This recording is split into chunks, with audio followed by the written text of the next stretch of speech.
That's right. A lot of questions still surround what happened that day. We know who may have provided the alcohol, and from the sheriff's office reports, we know who was on that boat.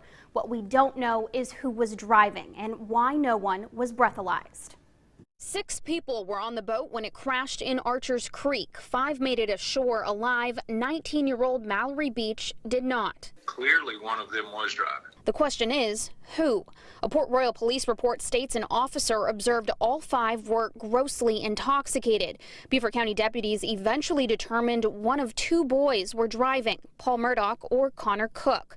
Both only 20 years old, neither breathalyzed on the scene. Same thing if everybody's standing around a car, you don't know who drove it. It's not against the law to be standing around a car intoxicated. It's against the law to drive it.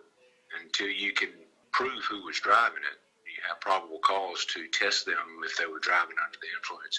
I can't just go test somebody on the street because I think they're drunk. In fact, no one on the boat was of a legal drinking age and no one was breathalyzed by law enforcement. I can't speak to the case, but I can tell you in general terms that yes, if I do something improperly, then they can be thrown out later.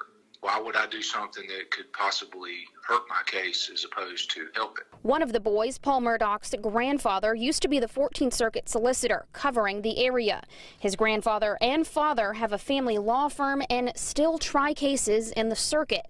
Investigators at the South Carolina Department of Natural Resources say they still have not been able to interview the boys. Eventually, as the case moves forward, we will be able to do that, but right now they have the right to have an attorney, and that invokes a lot of other rights. You haven't been able to prove who was driving. You haven't been able to prove the BAC level was a certain, intoxicated or whatever it was. How do you go forward with a case like that? We continue moving forward, getting our facts right so we can present them when we're ready to solicitor's office.